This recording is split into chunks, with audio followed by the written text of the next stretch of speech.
called Taj Mahal, right? Literally, Taj means a crown. Mahal, the palace, is a tomb, a mausoleum, a shrine, but we called it as a palace. But this was not the original name. The original name of this building was the Roza Munawwara Bibi Mumtaz Mahal. It means the illuminated tomb for the queen. Or rather difficult to pronounce as Roza Munawwara. They make it small one, Taj Mahal, the crown palace built by the 5th Mughal Emperor Shah Jahan in memory of his wife Mumtaz Mahal. She was number 2. The first white tomb across the wall, second is there, and 2 more outside the compound. Apart from 4, he has 500 concubines. What a busy man. But she was the most beautiful lady of 16th century and favorite one. That's why she got a beautiful mausoleum, otherwise having a small tomb. She was not from India. She was from Iran. And her real name was Arjuman Banu Begum. Mumtaz Mahal was simply a title given by the then emperor. So she died in 1630 at a place called Burhanpur, which is almost 800 kilometers far from Agra. At that time, the king was busy in a war with Khan Jahan Lodi. So after death, she buried there for 6 months. Thereafter, king returned back to Agra. Agra was the capital of India at that time. After completion of Taj Mahal, Shah Jahan built the Red Fort in Delhi, and thereafter he shifted the capital from Agra to Delhi. When she died, Agra was the capital of India. So returned back to Agra, he chosen this place to build the Taj. Because when she was dying, she took 2 promises not to marry again and built a nice memorial. And Shah Jahan fulfilled both the desires of the queen. He lived for 36 years after the death of the queen, never married again, and it is the Taj Mahal. So he chosen this place, but it's a big problem. He was the emperor of the whole country, but this particular land was not belongs to him. This was the property of king of Jaipur. Maharaja Jai Singh had a garden here, and Shah Jahan had some spiritual relation of the garden. Out of 4 wives, 3 were the arranged marriage or the political marriage. This was the love marriage. She was the daughter of Asif Khan, who was the then prime minister. Her palace was next door, which was demolished by the English people. She was coming through the garden to meet Shah Jahan in his garden. And he was coming by boat from the port of Agra. So they were all the dating in this garden. So he did some spiritual research of the garden. Finally, he purchased a piece of garden from Maharaja Jai Singh and turned that Indian garden into a Persian garden, what he called Bagh-e-Bahish, a garden of paradise. You see the Bible or the Quran, there is a concept of the garden of heaven. There should be 4 rivers, one of the water, one of the milk, one of the honey, and one of the wine. So these 4 water channels considered 4 rivers of the heaven. But he presumed that I am burying my wife into the garden of heaven. That's why he changed the entire garden into a garden of heaven. Thereafter he called some architects. Ahmad Lahori was one of the designers. He just made the first wooden model of Taj in 1631. Nowadays that wooden model is in Lahore Museum in Pakistan. It's still intact. Because half of the Mughal history is in India and half of the Mughal history is in Pakistan. So that was a part, pre-historical part of India. So when that model was completed, the coffin of the queen's body was kept into a silver casket and shifted from the first place to the garden, which took almost 6 months to carry the body in a way of procession. And after 6 months, we celebrate the death anniversary of the queen. Taj was not in existence, just we celebrate the death anniversary into the garden, into the forecourt outside. That was the first death anniversary.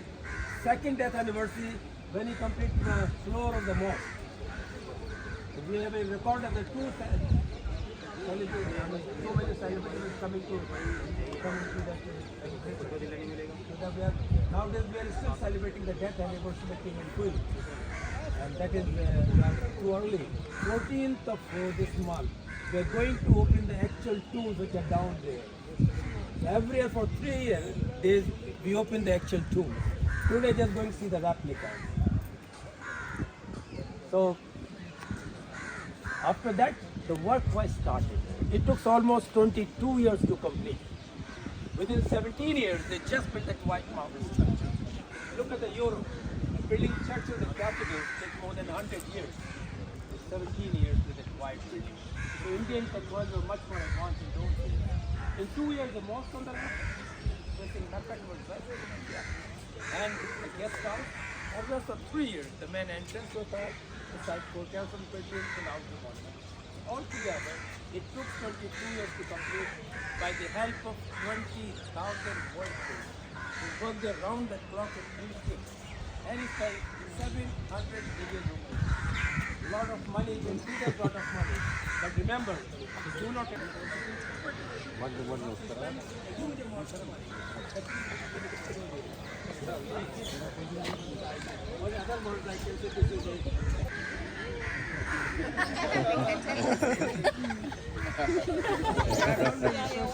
this is the most valuable tomb created by a husband for his wife. You know why she died? She died on the birth of her 14th child. 14th, 1-4. And she was 39 years old. So I think she deserved to have that kind of building. 39. During 19 years of married life, she gave birth to 14 kids. Oh my god. Always Great. busy. Great. 8 died and 6 survived. Among 6 there were 2 daughters and 4 sons. The 6th of the Mughal Aurangzeb was the 3rd son of the same king and the queen, who later on confined his own father into the prison. There is a story that Shah Jahan built this Taj Mahal for the queen only. He's standing on the river bank, other side is the river Yamuna. They have to plan to build a black Taj Mahal for himself. The black color is a symbol of sorrow, sadness, mourn. So really wanted to the whole project, what we are having on this bank or to the other bank of the river, connected with a silver bridge. So this story goes time to time. But it's pity when it just started, his son said to his father that you spend so much money to build this and you're going to spend more when the black one is spoiling public money. Or he thought nothing's going to left for him. So finally he kept his father in the prison, where he died in 1666 at the age of 76. And the body was carried by the daughter of Shah Jahan and buried by the man. So there are 2 tombs inside. The queen, she's just in the center. And that's the proof that the entire building built only for her. But the side, the larger tomb, this is the king, which is the latter addition. No plan to get the king. And that's the only unsymmetrical thing Taj Mahal with the king. So the 2 bodies are inside the Taj Mahal. Now, architectural point of view, it is something very unique. I mean, this kind of architecture we call it Indo-Islamic or Indo-Persian architectures, because the workers were mostly from India and the architects and here from the other countries. So look at the dome. It's perfectly onion shaped. There's a double dome system like St. Peter's. You're watching the outer dome, one more dome is inside. The weight of one dome is 12,000 tons of marble. No cranes, nothing. How they lift it up. So the dome and arch is a typical Islamic. But on the top there is small brass pillars, the pinnacle, inverted lotus, a typical Hindu. You also find some kind of Gothic and cross designs inside showing Christianity. So not only Indian or the Persian architect, you also collected some architects from Turkey, from France, from Italy as well. Imagine 400 years back, to know about an architect who lives in Turkey and France, a hard job, to send him a message, to make him agree to call him here. They do the email services. But the people around the world knowing about India, about the richness of this country, in those days we were having very good trade relations with Europe, exporting spices, textiles, rugs, gemstones. So the people around the world knowing about India. That's why so many invaders came to this country. Nobody came to feed us, they came to grab the property of India. So that's why. So this is the richest monument on this side. Now look at the floral patterns and the text. It looks like paintings. I told you no color, no paint used at all. Just by the help of sharp iron chisel and hammer. First of all, they cut the marble, made the grooves into it. Thereafter, they shaped those stones by the help of emery powder wheels. Afterwards, they fixed inside the grooves. But for sticking purposes, what kind of glue or adhesive or the cement, they use is quite secret. No one knows. All the families whose forefathers built the Taj, they know. So even today we got 300 families in Agra, and they are still in the same sort of work without using any machine or electricity. And they make a little souvenirs like boxes, plates, and coasters. So at the end of our tour, we're going to have a look of this industry, and it's a kind of souvenir shop, and we can see how they do this kind of work and what sort of things they're making nowadays. In old days, we get this white mark from a place called Makarana, 370 kilometers far away from Agra, and this is the local, the sandstone is locally from this area, and we are still getting the marble, same quality, miles and miles of marble powder. Now look at the towers, the minarets are not perfectly straight, slightly leaning outward. In case a tower falls, it will fall out. So just to protect the center building, all slightly leaning outward. And this is the only monument on this side without having any foundation. There is no wall underneath. They simply dug out a well deep up with the solid rocks, laid down a wooden platform on which they raised 80 wells filled with mortar, and on that they built arches, darts, and culverts. On those arches, the sandstone platform there, on which there is a Taj Mahal. So actually, by the help of those arches, the entire weight of the building is equally divided. So exactly the entire weight of the Taj is exactly on those sides. It is standing right on the river bank. After 400 years, the things are better intact. And if we get any sort of earthquake, this copper piling is balanced here. So the old technology was much more advanced than the modern one. And you're surprised to know this is the highest monument of India. You might have seen that Qutub Minar in Delhi. Yeah. This is much taller than Qutub Minar. Oh. Qutub Minar is 72.6 meters, there's 80 meters. The pinnacle on the top brass piece is 10 meters, 36 inches. Highest monument of India. No cranes, no machines, nothing. And this was the richest monument as well. All the pinnacles, they were supposed to be gold originally. All the doors supposed to be silver. There was a gold screen inside with a lot of rubies, emeralds, sapphires, and diamonds.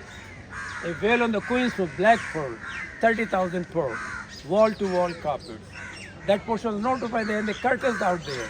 The three-dimensional embroidered curtains, what they call the Zardozi work.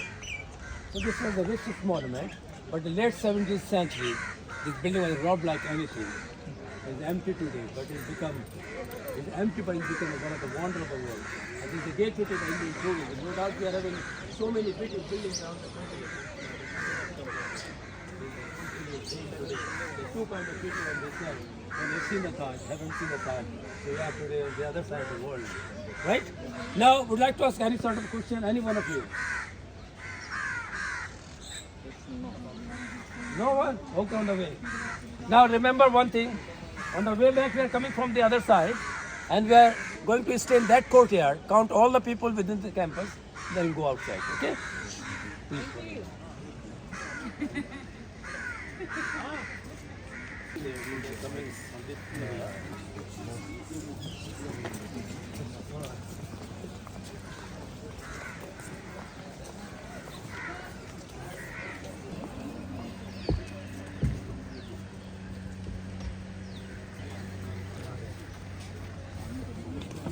Water?